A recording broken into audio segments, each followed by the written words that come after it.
sa kalagayan po ni dating ako Bicol Party List Representative Saldico. Nasabi ng ating Pangulo na nanatili si Saldico sa kamay ng mga authorities sa Czech Republic. Pakinggan natin mga kababayan yung pahayag ng ating Pangulo. Magandang araw po sa inyong lahat. Contracting scheme, mga kababayan.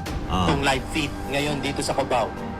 Sa Cubao yung ating Pangulo. Pwede niyo po ba kaming bigyan Sabihin ng naman informasyon ninyo, at tungkol dito sa SCP? kaluluwa at na paano itong ito ating makakatulong Pangulo. sa ating mga kababayan? Opo, ang SCP po, yung tinatawag natin na Service Contracting Program, ay ini-implement po ng DOTR at LTFRB. Marcos Trust Rating inches up. Duterte dips slightly.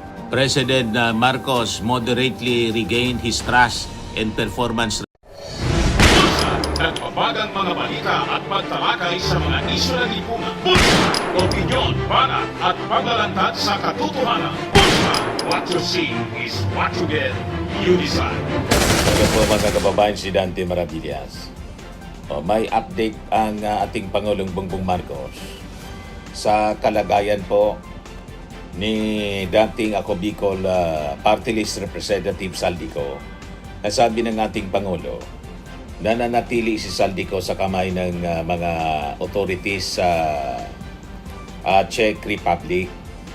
Pakinggan natin mga kababayan yung pahayag ng ating Pangulo. Magandang araw po sa inyong lahat. At magbibigay na akong sa inyo ng pahayag tungkol sa kalagayan ni Saldico. Nananatili po siya sa kustodiya ng Czech Republic. At isinasagawa natin ang lahat ng mga kinakailangang hakbang para sa kanyang pagbalik dito sa Pilipinas.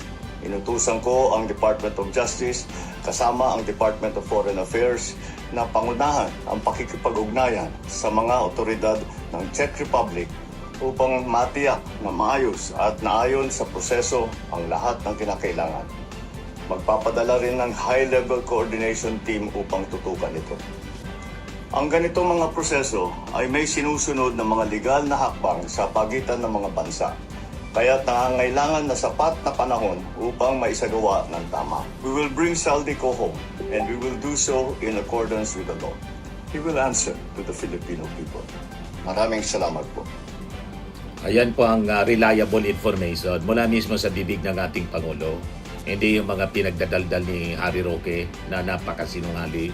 Sabi ko sa inyo, pag ang nagsalita po DDS, huwag na ninyong paniniwalaan kasi lahat yan budol. Yan, kung willing kayo magpabudol, di ba? Pero kung hindi kayo willing magpabudol, huwag kayong naniniwala sa mga pinagsasabi nila. Lalo yung mga sinasabi nila na pag pinapatay daw si matulad kay Ninoy, si Saldico, walang ibang utak kundi yung ating Pangulong Bongbong o kung hindi si Martin Romualdez. Puro yan kasinungalingan. Walang ganyan pong record ang Pangulong Bongbong Marcos. Yung ating Pangulo nga pinagbanta na lahat ni Sara Duterte. Si Sara Duterte, buhay na buhay. Iba po, mga kababayan, yung ating Pangulo, busy lang po sa trabaho. Yan yung ating Pangulo. Inspection of the Department of Transportation Service Contracting Scheme. Mga kababayan, Yung live feed ngayon dito sa Cubao. sa Cubao yung ating Pangulo. Pwede niyo po ba kaming bigyan Sabihin ng naman informasyon ninyo, at tungkol dito sa SCP? kaluluwa at na paano itong ito ating makakatulong Pangulo. sa ating mga kababayan? Opo, ang SCP po, yung tinatawag natin na Service Contracting Program, ay ini-implement po ng DOTR at LTFRB. Kung saan po ang ating pong mga operator na ma-onboard po natin dito ay babayaran po ng gobyerno ng per kilometro. Kung modern jeep po ay 40 per kilometers at kung traditional naman po ay 30 per kilometers at a maximum of 100 kilometers per day. In exchange naman po, yung mga sasali po sa programa dito ay magbibigay ng 20% lower fare with sa existing fare po natin. Ano po ba yung proseso kung paano sila makakasali dito sa SCP, attorney? Opo, ang LTFRB po nag-identify po tayo ng mga ruta nationwide at nag-launch po tayo ng atin pong online onboarding. Ngayon po, pupunta lang po ang ating mga operator sa online onboarding platform po natin na makikita po sa Facebook ng LTFRB, kung saan ilalagay po nila yung mga detalye ng kanilang mga sasakyan. Tapos pagkatapos po nun ay magkakaroon na po sila ng QR code.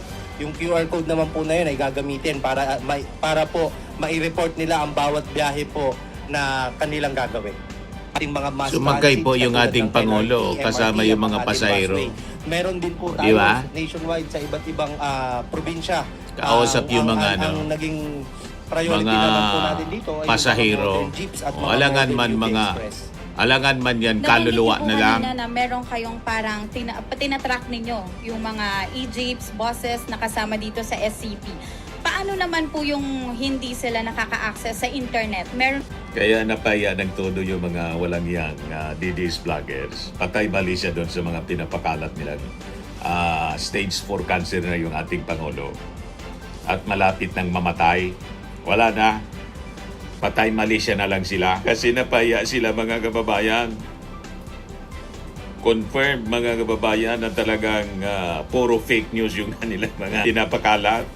40 pesos per Kausap ng kilometer ating naman, Pangulo maximum yung mga of 100 reporters. kilometers for modern jeepneys and UV Express at 82 per kilometer, maximum of 100 kilometers for city buses. Tama po yun, Miss Chen. Tama po.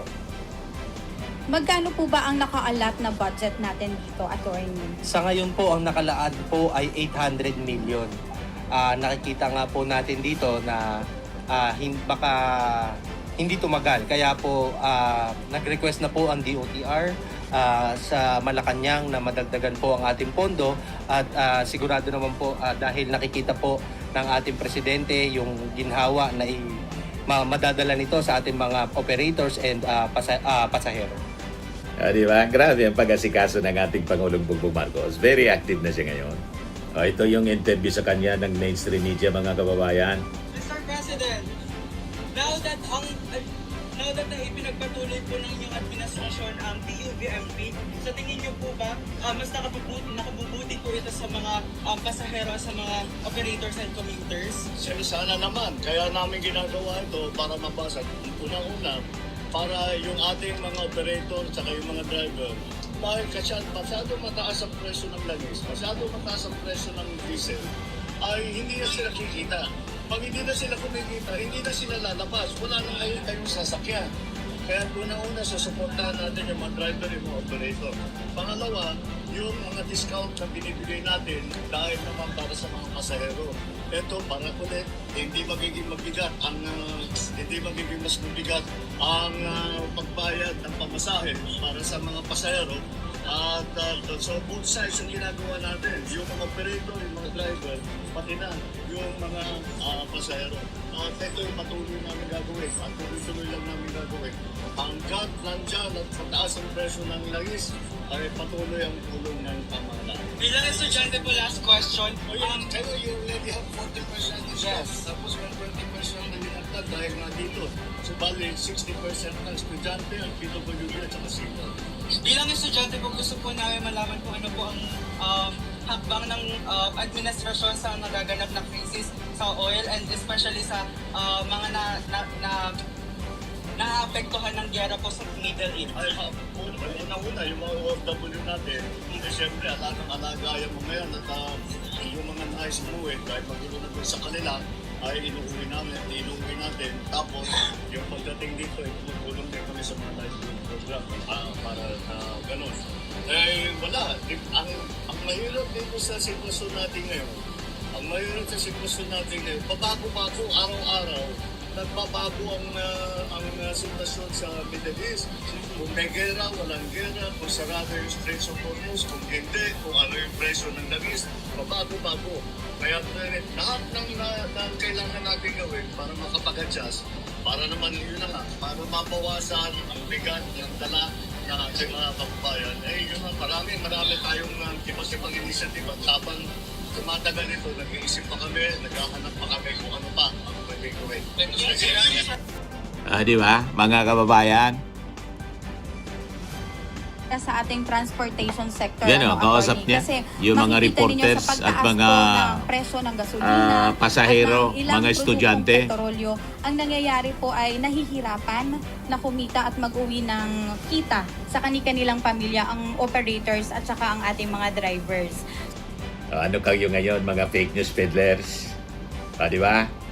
Kaya ngayon mga kababayan, sa latest survey, patuloy ang pagtaas ng ratings ng ating Pangulo, habang si Sara Duterte, pabulusok na po si Sara. Yan survey, Marcos trust rating inches up, Duterte dips slightly. President Marcos moderately regained his trust and performance ratings. Si Sara nag-decline po. Pabulusok. Dapat nga niya Mr. Maravillas, bumao na yan, pag negative, kasi wala man performance, hindi man nagtatrabaho, sige lang ang panira. Yan yung result po sa Okta Tugon survey. 54% yung naging trust ratings ng ating Pangulo. Sabi dyan, Marcos highest trust ratings was recorded in Balance Luzon, 59%. Lowest in Mindanao, 45%. Si Sara, nag-register po, first quarter, 55% trust rating. Hindi pa rin kapanipaniwala, mga kababayan, yung trust ratings ni Sara at performance ratings kasi wala man performance other than yung paninira niya. Yun ang performance niya. Baka yun ang tinanong kung kumusta ang trabaho ng Vice Presidente sa paninira sa gobyerno. Di ba, mga kababayan? Baka yun ang tanong. But anyway, yun man lang po yung ating short video ngayon. Ako po si Dante Maravillas. Bye-bye po. God bless. Swimming and lifting cream, pinapahid po sa mga pulses in affected area. Mainam po sa paninigas ng mga kaso-kasuan. Ito naman po, Automax Radiant Serum. Sa mukha naman yung application, anti-aging po siya. You will look 10 years younger than your age. Sa mga cancer patients naman po, baka lang gusto ninyo itong itry. Neng siya red mixed fruit drink. Hindi mo po siya gamot, food supplement siya. Kaya lang, gawa siya mga kababayan sa goji berry. Yung goji berry, may anti-cancer properties. O ngayon, yung mga inquiries ninyo, dumiritso na lang kayo sa aming messenger sa Facebook para masagot namin agad. Ayos pa? Ayos na ayos niya, Mr. Maravilla. Sa mga nagana po ng malinis and spacious fitness gym, pumunta lang po kayo sa aming Colossal Fitness Gym. May Grab car rental din po kami. But anyway, ito po pala yung aming bagong product na binibenta online. I am worldwide amazing pure organic barley powdered drink mix from Australia. Negosyo to ng aking anak na architect entrepreneur Riz Maravillas. Ayan po. Kontakin na lang po ninyo siya, Riz Maravillas on Facebook. Ang mga health benefits niya, boost immunity, improves digestion, enhance energy levels, packed with antioxidants, prevent cancer. Ito naman po yung bago naming product na binibenta online. Eye Glow Serum, whitening po siya. Tingnan ninyo yung epekto sa aking anak na architect before and now. Yung mga inquiries po ninyo, dumiretso na lang kayo sa kanyang Facebook account, Riz Maravillas.